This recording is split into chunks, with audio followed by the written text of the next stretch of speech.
Bismillahirrahmanirrahim. Assalamualaikum warahmatullahi wabarakatuh.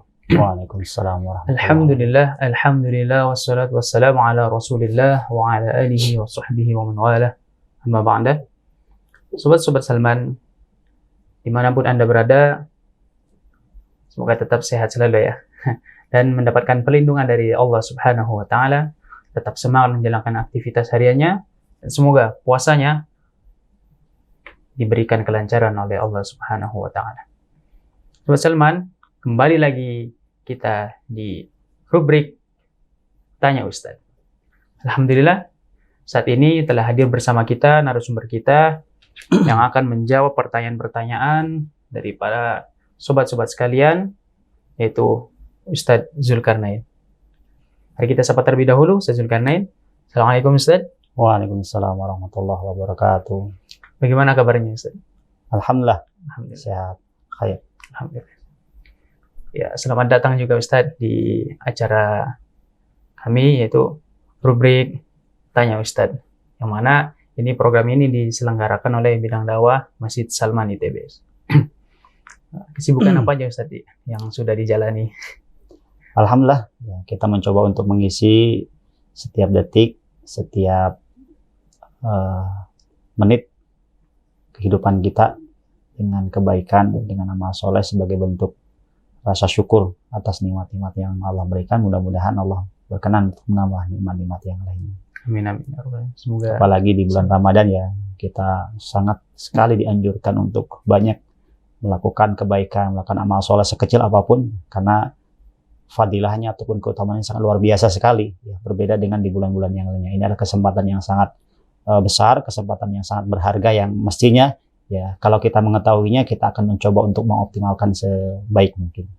Jika perlu juga Ustaz ya, di bulan Ramadan ini anggap sebagai Ramadan terakhir kita gitu Ustaz. Iya, mestinya seperti itu supaya kita bisa lebih optimal, supaya bisa kita mengerahkan kemampuan, daya dan upaya untuk mengisinya ya dengan kebaikan, insyaallah. Semoga kita juga bisa Ustaz Istiqomah di dalam kebaikan tersebut Ustaz. Nah ini Ustaz, sudah ada beberapa pertanyaan Ustaz di meja redaksi kami. Yang pertama yaitu tentang mengenai minum obat pencegah agar haid itu tidak terjadi di saat puasa gitu Ustaz. Jadi bagaimana sih hukum minum obat pencegah haid agar puasanya itu bisa penuh gitu Ustaz? Ya. Mungkin Ustaz bisa menjelaskan secara detail. Baik, terima kasih. Alhamdulillah wa syukurillah wa la hawla wa la quwata illa billah. Amma ba'du. Pertanyaan yang sangat bagus sekali, dan ini mungkin barangkali pernah dialami oleh sebagian dari saudara-saudara kita, pada khususnya kaum Hawa ya, yang tentu ini adalah kekhususan dan juga karakteristik mereka. Dan ini kalau seandainya terjadi di bulan Ramadan, mungkin barangkali ada karena semangat, karena memang ingin supaya puasanya tersebut lancar, full, penuh, ya. Dan mungkin juga karena seandainya harus mengganti di hari-hari yang lain itu akan sedikit berbeda. Karena memang kalau seandainya berpuasa di bulan Ramadan dengan berpuasa di luar bulan Ramadan itu ada sesuatu yang berbeda, akan terasa berat kan. Padahal ya durasi waktunya sama kan gitu, menahan makan dan minumnya sama, tapi karena di bulan Ramadan itu seolah ini semuanya bareng jadi terasa ringan. Tapi kalau di luar Ramadan kita puasa sendirian jadi terasa berat. Begitu melihat kanan kiri depan belakang kita itu pada makan jadi terasa berat. Nah, berkaitan dengan pertanyaan tadi bahwa apa sih hukumnya terkait dengan minum obat penunda barangkali ya, penunda haid ya, supaya tujuannya agar puasa kita penuh. Baik, di satu sisi tentu ini niat yang baik tentunya ya kan.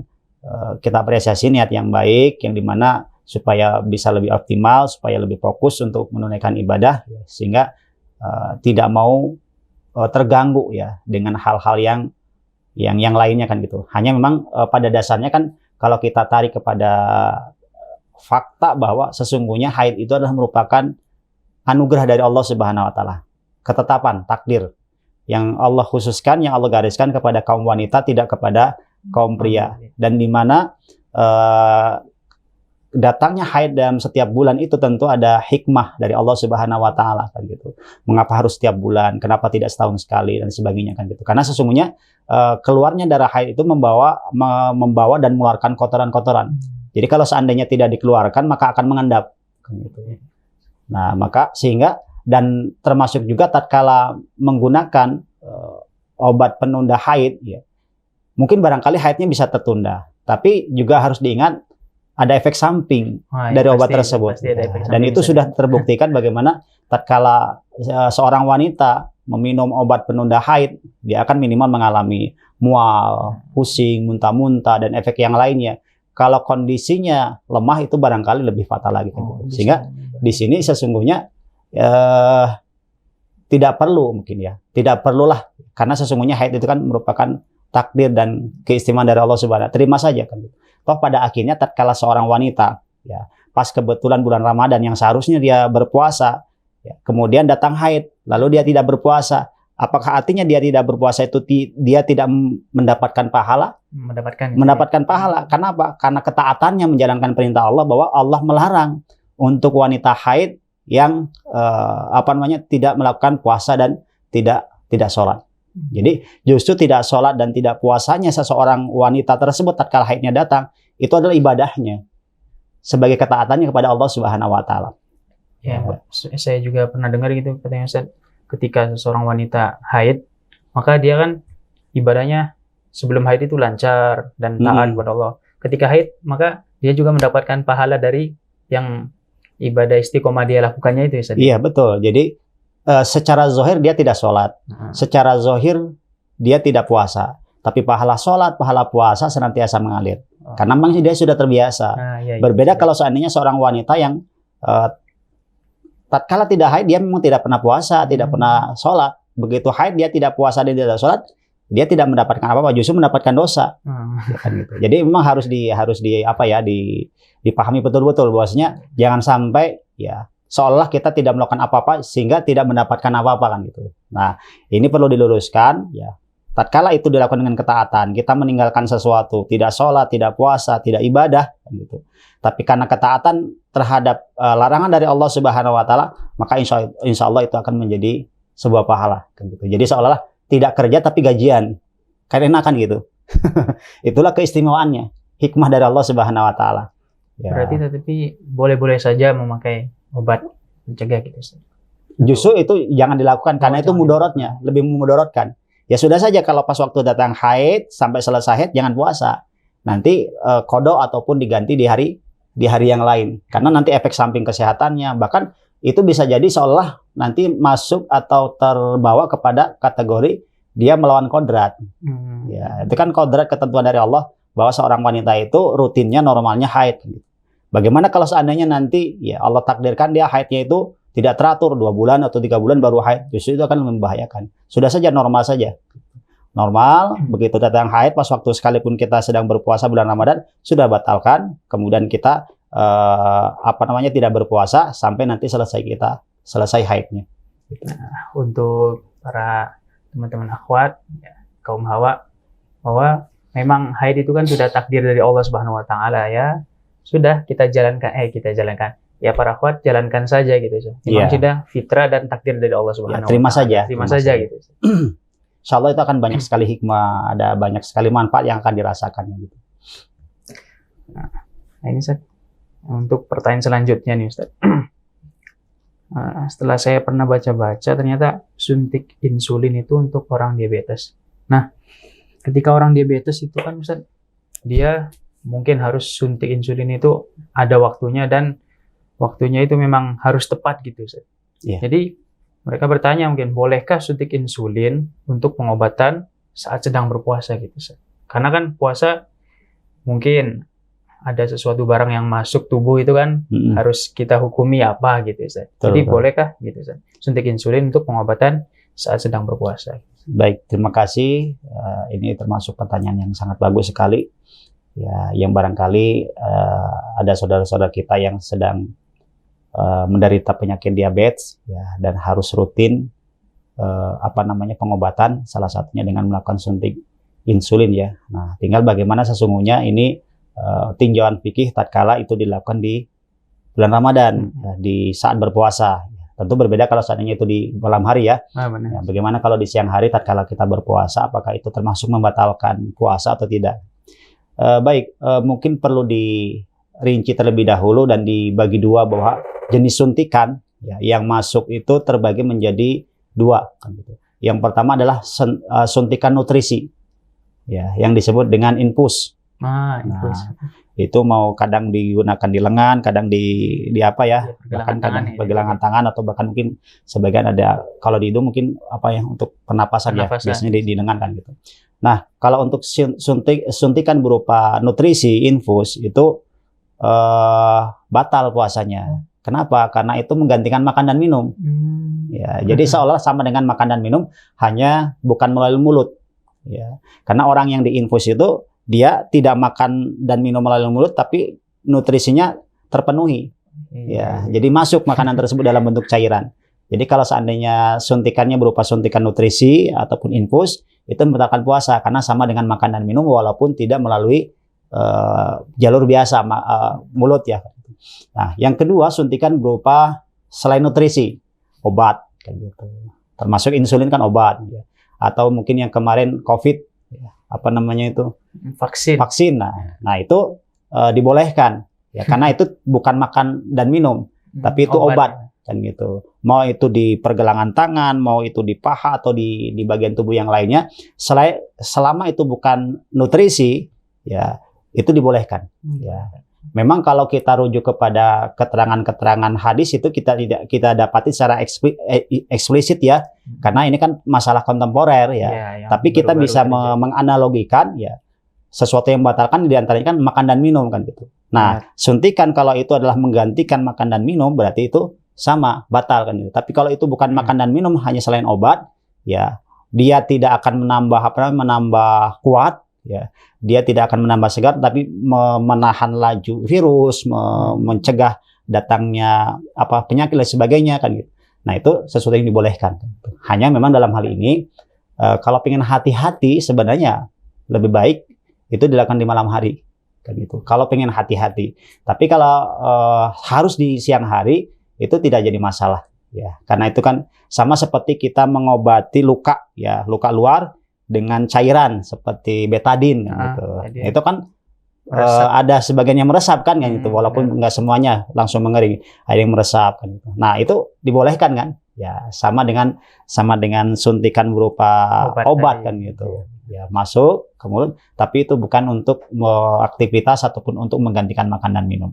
Ya, dan ini diperkuat sesungguhnya melalui fatwa-fatwa di seperti Lajnah Daimah di Kementerian di Kerajaan Saudi Arabia juga menyepakati terkait dengan kebolehan untuk suntikan selain nutrisi, untuk obat, untuk vaksin, ya itu dibolehkan kan gitu.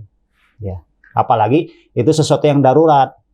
Seperti tadi kan orang yang terkena diabetes, ya dia harus rutin, mungkin per berapa jam sekali kan gitu, dan tidak bisa ditunda-tunda. Kalau seandainya ditunda-tunda, ya harus menunggu malam, itu membahayakan. Nah, itu kan sesuatu yang kondisi darurat itu dalam kajian usul fikih disebut ad-daruratu tubihul mahzurat, bahwa situasi darurat itu bisa menyebabkan dibolehkannya hal yang tadinya terlarang. Kan gitu. Kalaupun dianggap itu masuknya obat ke terlarang, tapi karena dalam situasi darurat kita dibolehkan. Kan gitu. Apalagi ini sesuatu yang sebenarnya boleh, maka sah-sah saja kalau itu dilakukan di siang hari.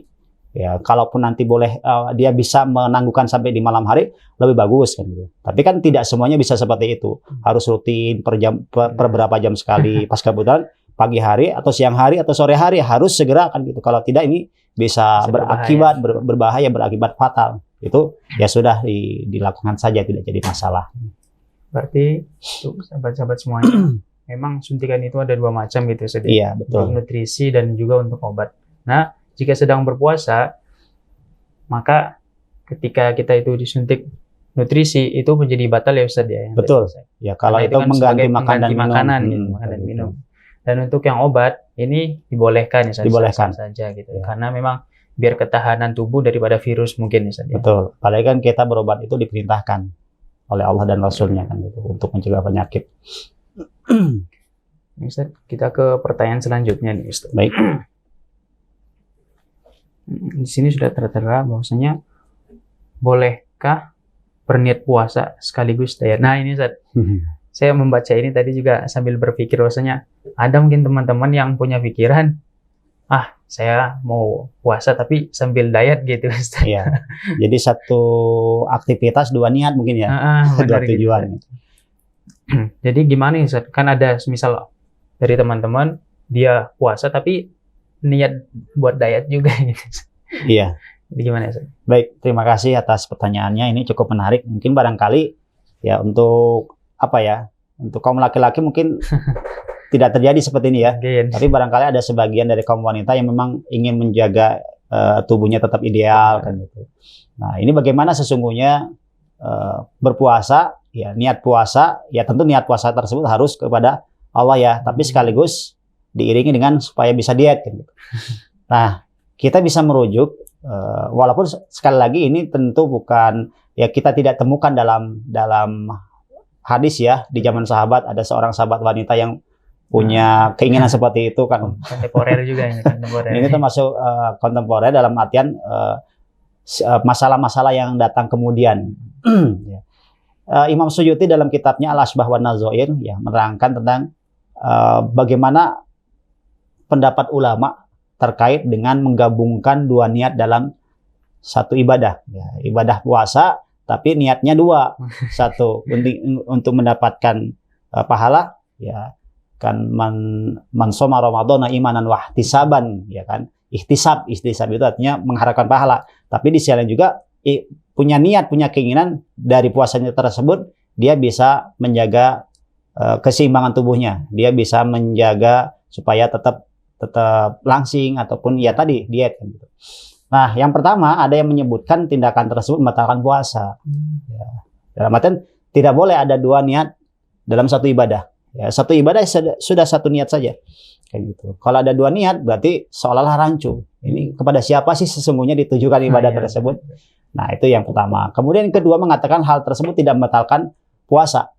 Ya, tidak membatalkan puasa. Nah, dalam hal ini Imam Suyuti memberikan contoh ya untuk kasus yang pertama ya, menggabungkan ibadah bersuci seperti mandi, wudhu ya, digabungkan dengan niat untuk menyegarkan diri.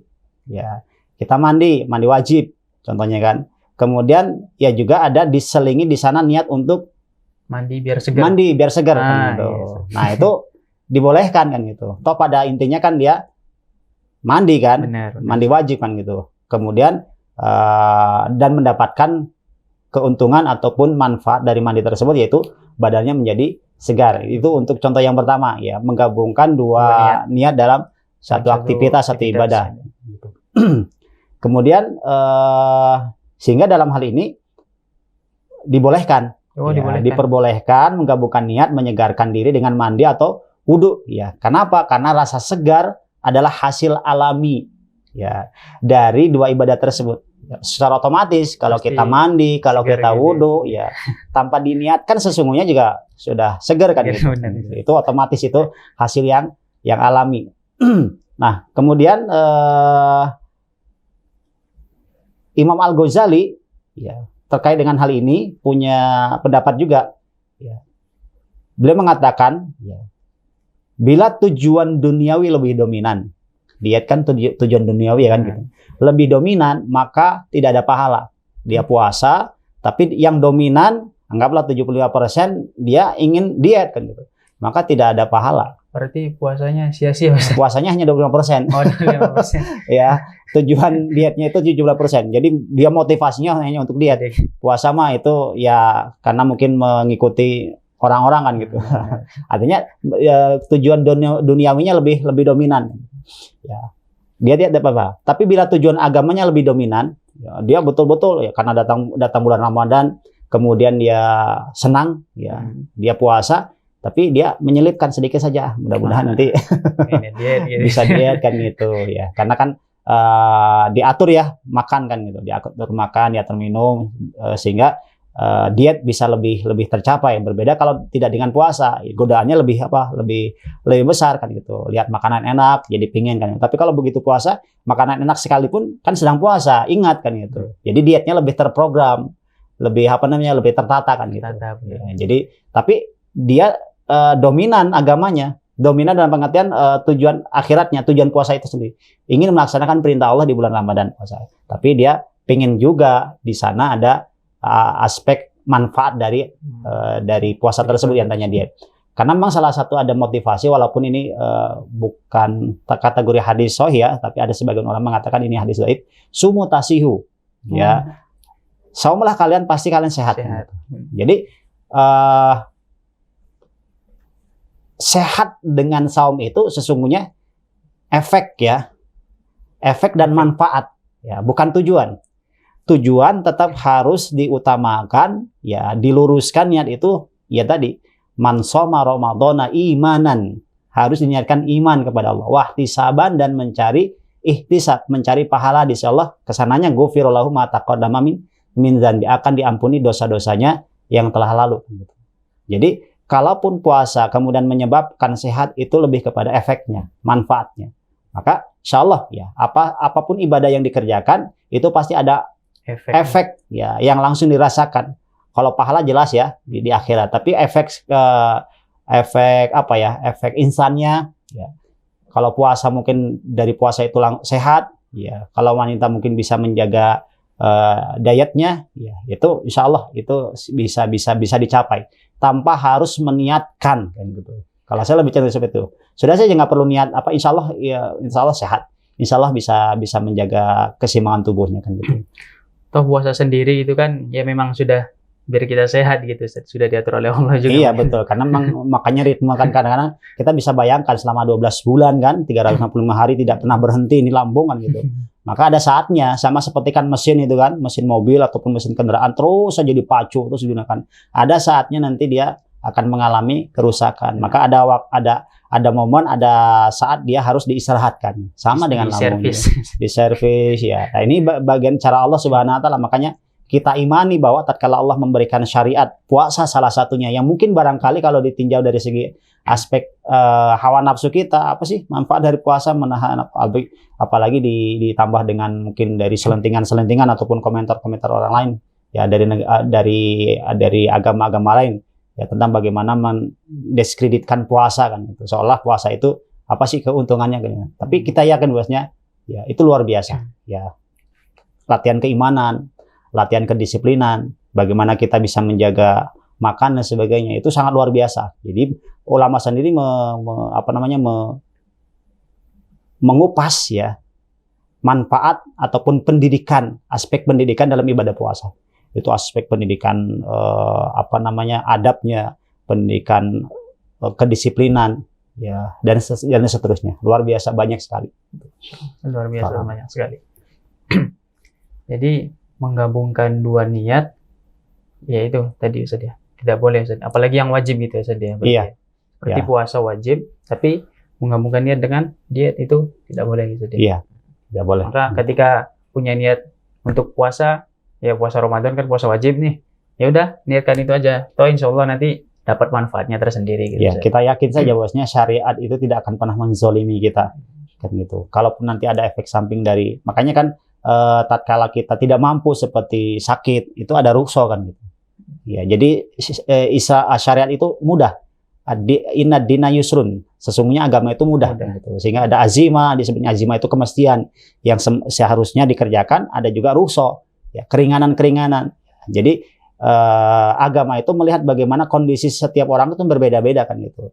Si A dan si B itu ya bisa berbeda dalam tatanan pelaksanaan sebuah syariat. Ya, si A mungkin barangkali bisa sepenuhnya mengerjakan sesuai dengan aturannya kan gitu. Tapi si B tidak bisa seperti itu. Maka di sini muncul rukhsah gitu. Supaya apa? Supaya agama itu ya tidak dijadikan alasan untuk memberatkan diri. Masya Allah Ustaz, jazakumullah khair Ustaz, ilmunya semoga bermanfaat bagi kita semua dan para pendengar yang ada dimanapun mereka berada. Semoga ini bermanfaat bagi kita semua intinya Ustaz. Semoga bisa istiqomah. Insya Allah. Terima kasih Sobat Salman. dimanapun Anda berada yang sudah menyaksikan rubrik Tanya Ustadz. Jangan lupa saksikan kembali, hanya ada di channel YouTube Bidang Dakwah Salman ITB. Karena waktu kita sudah habis, mari kita akhiri dengan pembacaan doa. Subhanakallahumma wa bihamdika asyhadu an la ilaha illa anta astaghfiruka wa atubu ilaik. Wassalamualaikum warahmatullahi wabarakatuh. Waalaikumsalam.